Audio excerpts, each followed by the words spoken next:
জিন্দাবাদ সংগ্ৰামী সেনা অসম জিন্দাবাদ জিন্দাবাদ জিন্দাবাদ অসমৰ বান সমস্যাক ৰাষ্ট্ৰীয় সমস্যা হিচাপে ঘোষণা কৰিব লাগিবই লাগিবই লাগিবই ONGC অসমৰ বান লাগিবই লাগিবই এই জুই জ্বলিছে জ্বলিছে জ্বলিবই আমাৰ সংগ্ৰাম চলিছে চলিছে চলিবই লাগিবই লাগিবই লাগিবই অসমৰ বান সমস্যা ৰাষ্ট্ৰীয় সমস্যা হিচাপে ঘোষণা কৰিব লাগিবই লাগিবই লাগিবই বানাক্ৰান্ত ব্যক্তিয়ে তৎকালীনভাৱে আৰ্থিক সাহায্য পাব লাগিবই অসমৰ বান সমস্যা ৰাষ্ট্ৰীয় সমস্যা হিচাপে ঘোষণা কৰিব লাগিবই লাগিবই লাগিবই এই জুই জ্বলিছে চলিছে চলিবই আমাৰ সংগ্ৰাম চলিছে সেনা অসম জিন্দাবাদ জিন্দাবাদ জিন্দাবাদ সংগ্ৰামী সেনা অসম জিন্দাবাদ জিন্দাবাদ জিন্দাবাদ অসমৰ ONGC অসমৰ বান আক্ৰান্ত অঞ্চললৈ 1000 কোটি টকা পেকেজ দিব লাগিবই লাগিবই লাগিবই ONGC হুঁচিয়াৰ হুঁচিয়াৰ হুঁচিয়াৰ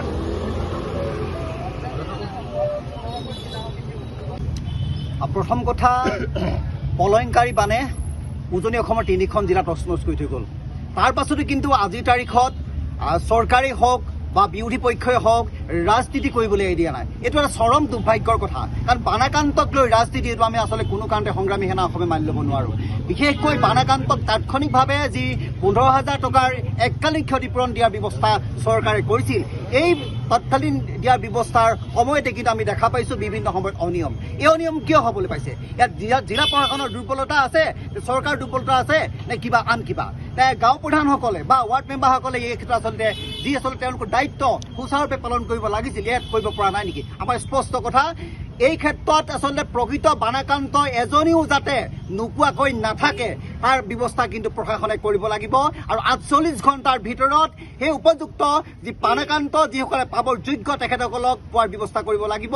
আৰু যিসকল কোনো কাৰণতে আচলতে পাবৰ যোগ্য নাছিল আৰু তেখেতসকলৰ একাউণ্টত আচলতে পইচা সোমাই গৈছে, তেখেতসকলৰ একাউণ্টৰ পৰা কিন্তু পইচাখিনি ওলোটাই নিয়াৰ ব্যৱস্থাও কিন্তু প্ৰশাসনে সমান্তৰালভাৱে কৰিব লাগিব। অসম শিৱসাগৰ জিলা সমিতিয়ে আজি আয়ুক্ত কাৰ্যালয়ৰ সন্মুখত এখন দিয়া অৱস্থান ধৰ্মঘট কাৰ্যসূচী হাতত লৈছোঁ। আৰু এই অৱস্থান ধৰ্মঘট কাৰ্যসূচীৰ জৰিয়তে আমি চৰকাৰৰ ওচৰত কেইবাটাও দাবী উত্থাপন কৰিছোঁ।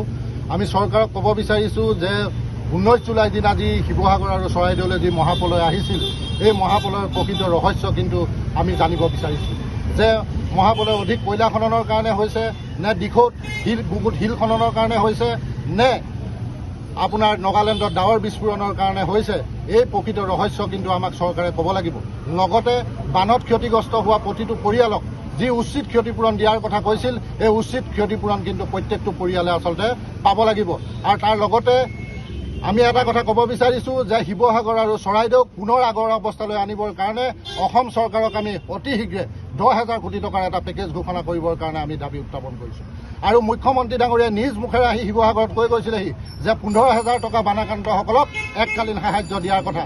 কিন্তু সেই 15,000 টকা পাবৰ কাৰণে আজি শিৱসাগৰ আৰু চৰাইদেউ মানুহে আন্দোলন কৰিবলগীয়া এটা পৰিস্থিতিৰ সৃষ্টি হৈছে। এইটো কিহৰ কাৰণে হৈছে? মুখ্যমন্ত্ৰী মহোদয় ইয়াৰ পৰা আমি দাবী উত্থাপন কৰিছোঁ, অতি শীঘ্ৰে আপোনালোকে এই 15,000 দিয়াৰ ব্যৱস্থা কৰক। তাৰ পিছতো আপোনালোকে যি 10,000 টকা দিয়াৰ কথা কৈছিল, সেই 10,000 টকাটো অতি শীঘ্ৰে দিয়াৰ ব্যৱস্থা কৰক। অন্ততঃ বানাক্ৰান্ত ৰাইজক উচিত ক্ষতিপূৰণ দিয়াৰ বাবে আপোনালোকে প্ৰচেষ্টা হাতত লওক। তাৰ লগে লগে দৰিকা আৰু দিখৌ যি উন্মুক্ত মথাউৰি, এই দৰিকা আৰু দিখৌ উন্মুক্ত মথাউৰি অতি শীঘ্ৰে নিৰ্মাণ কৰিবৰ কাৰণে আমি দাবী উত্থাপন কৰিছোঁ। যে দৰিকাখনৰ কিন্তু মথাউৰি নায়েই, আপোনালোকে দেখিছে দৰিকাখনৰ মথাউৰি নথকাৰ ফলত আজি শিৱসাগৰ নগৰত এককাল পৰ্যন্ত বানপানী। দৰিকাখনৰ মথাউৰি নথকাৰ ফলত বিস্তীৰ্ণ অঞ্চল কোনো কাৰণে খেতিয়ে নহয়। ইয়াৰ এটা সমাধান বিচাৰি অখিল গগৈ ডাঙৰীয়াই আজি 2-3 বছৰৰ আগতে IITৰ বিশেষজ্ঞ আনি এখন সভা আহ্বান কৰিছিল। তাৰপিছত কি হ'ল আমি নাজানো। অখিল গগৈ ডাঙৰীয়াকো আমি ইয়াৰ পৰা আহ্বান কৰিছোঁ, আপোনালোকে যি পদক্ষেপ হাতত লৈছিলে, এই পদক্ষেপ অতি শীঘ্ৰে ত্বৰান্বিত কৰিব বুলি আমি আশা কৰিলোঁ। লগতে নগৰৰ মাজমজিয়াত যি বানপানী হৈছে, তাৰ পৰা পৰিত্ৰাণ পাবৰ কাৰণে এই যমুনাখন অতি শীঘ্ৰে বেদখলমুক্ত কৰি খনন কৰিব লাগিব। তাৰ লগতে দিখৌ এৰাসুতি যিখন মৰিবিল, এই মৰিবিলখন আপোনালোকে জানে যে এচাম অসাধু ব্যক্তিয়ে দখল কৰি শেষ কৰিলে। এই মৰিবিলখন অতি শীঘ্ৰে বেদখলমুক্ত কৰিবৰ কাৰণে আমি চৰকাৰৰ ওচৰত দাবী উত্থাপন কৰিছোঁ। লগতে আমি আমাৰ বিধায়ক অখিল গগৈ ডাঙৰীয়াৰ ওচৰতো আমি দাবী উত্থাপন কৰিছোঁ। লগতে আমাৰ যি অসম সম্পদ ONGC আছে, ONGCয়ে এই বানাক্ৰান্ত ৰাইজক পুনৰ সংস্থাপনৰ কাৰণে 1000 কোটি টকাৰ এটা পেকেজ ঘোষণা কৰিবৰ কাৰণে আমি দাবী উত্থাপন কৰিছোঁ। নহ'লে কিন্তু ONGCৰ বিৰুদ্ধে এখন তীব্ৰ সংগ্ৰাম কৰিম, এইটো কথা নিশ্চিত কথা। আৰু তাৰ লগে লগে এই যি গৰাখহনীয়া আৰু বানপানীক অসম চৰকাৰে অতি শীঘ্ৰে যাতে ৰাষ্ট্ৰীয় সমস্যা ৰূপে ঘোষণা কৰে তাৰ কাৰণে আমি ইয়াৰ পৰাই দাবী উত্থাপন কৰিছোঁ। লগতে এই বানাক্ৰান্তসকল এই সময়ত যিহেতু সময়ত বানে জুৰুলা কৰিলে তাৰ পিছতো এই চৰকাৰখনে অত্যাৱশ্যকীয় আৰু জীৱনদায়িনী ঔষধৰ যি মূল্য বৃদ্ধি কৰিছে এই মূল্য বৃদ্ধি ৰোধ কৰাত কিন্তু চৰকাৰখন চূড়ান্তৰূপে ব্যৰ্থ হৈছে। যোগান বিভাগটো মাত্ৰ নামত আছে। তেওঁলোককো আজিৰ এই প্ৰতিবাদস্থলীৰ পৰা আমি সকীয়াই দিছোঁ যে অত্যাৱশ্যকীয় সামগ্ৰী আৰু জীৱনদায়িনী ঔষধৰ অতি শীঘ্ৰে আপোনালোকে দাম ৰোধ কৰিবৰ কাৰণে আমি দাবী উত্থাপন কৰিছোঁ।